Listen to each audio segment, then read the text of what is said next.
I'm married into this. I married a beautiful lady. She's 3/4 Cherokee, and I love her to death. She's a fancy showmancer if I can get her out here sometime. But anyway, he asked me to tell you guys a couple of stories, and I love them. I love telling stories. I love sharing different. Like Chris brought some writings up, and I love stuff like that. I just love it. Learning about the heritage and the history. Well, today I'm going to tell you about one. This guy, he was a Cherokee man by the name of Falling Rock. Well, I looked at him, and one day I looked at this wall, and it had a story on it, and it said, a long time ago, when the four corners were still held by the four winds of the earth, there was a man by the name of Falling Rock. He was a wonderful man, absolutely wonderful man. He always made sure that before he ate anything, after he went hunting, that the women and the children, especially the older women and the orphans, had enough meat to get them through the week and make sure that they had enough to eat. Sometimes he would even go hungry so that the ones that needed to eat would eat. He would go and hunt for his entire tribe, and sometimes his tribe didn't always find anything. He would go fishing, and I'm breaking up, bro. You okay? It's a cheap mic. Anyway, that's what they call me, a Native American comedian. But Falling Rock, he was an amazing guy, flat out amazing. He would always, he saw a boy one time swimming, and he told him, he said, "Be careful, there are rapids down here." And the boy was laughing and playing and swimming, he didn't pay attention.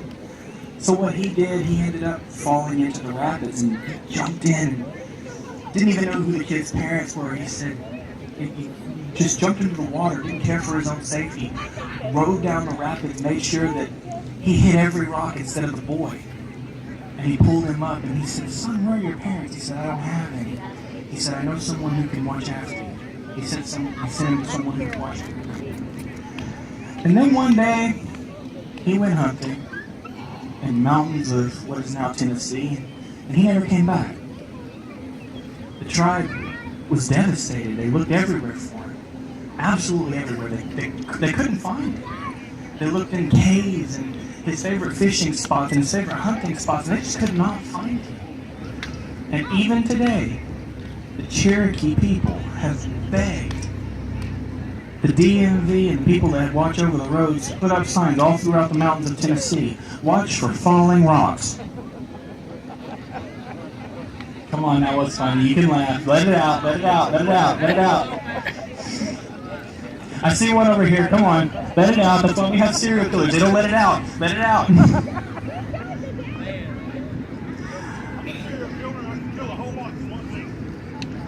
This guy's worrying me.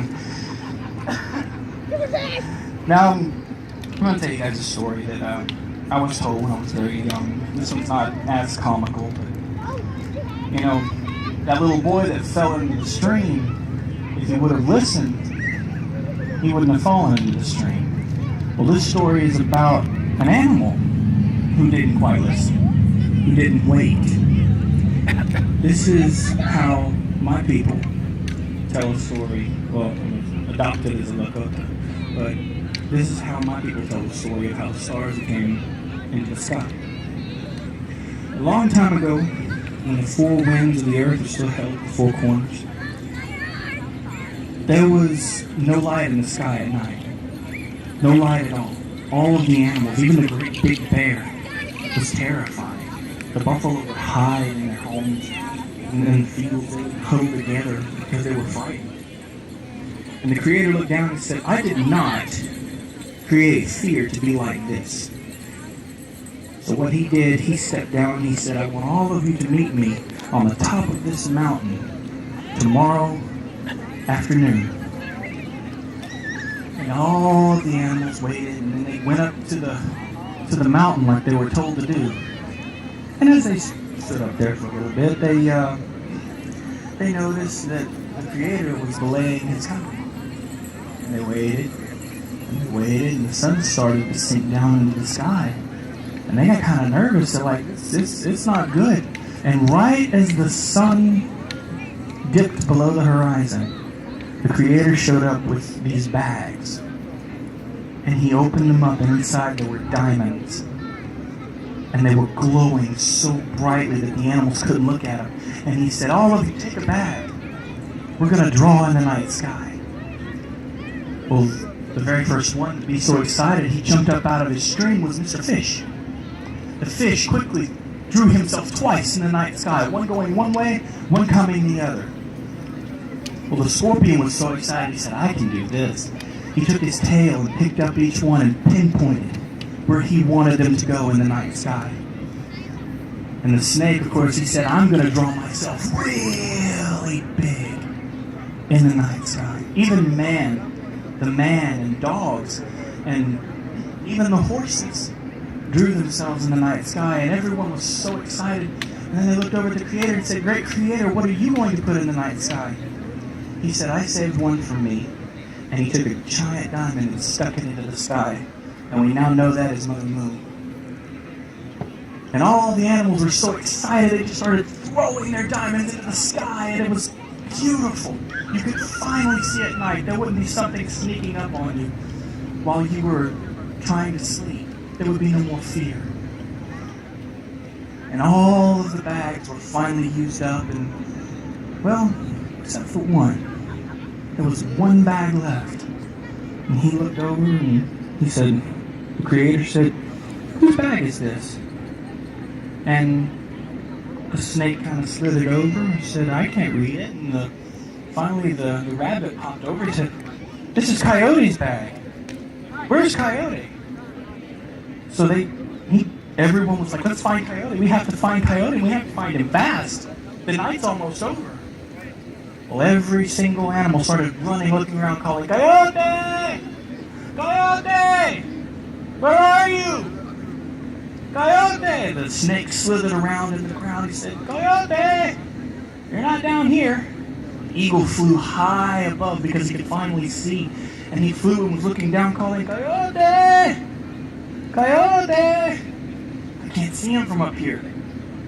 And the rabbit, he knew where Coyote lived. He said, I bet he's asleep. So he went to his den and he found him just like he figured. He was asleep. And he woke him up. He said, come on, we've got to go to the top of the mountain. And Coyote said,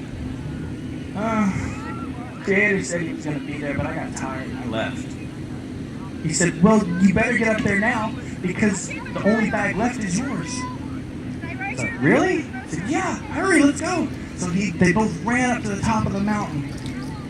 And they ran quickly, and the Creators noticed the sky was starting to get light over on the eastern side.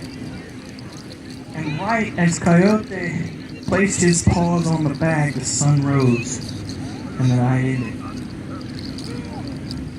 Now, when you hear the coyotes crying at night, many people say, oh, they're howling at the moon. They're not howling at the moon. They're howling at the stars. Because they remember that their ancestor did not wait and did not do what the ancestor told them. They mourned for their ancestors. Let's not be the same way. Let's not make mistakes today that our ancestors will weep and cry over in the future. Let's remember that. Big man, I'm going to turn it back over to you. God bless y'all.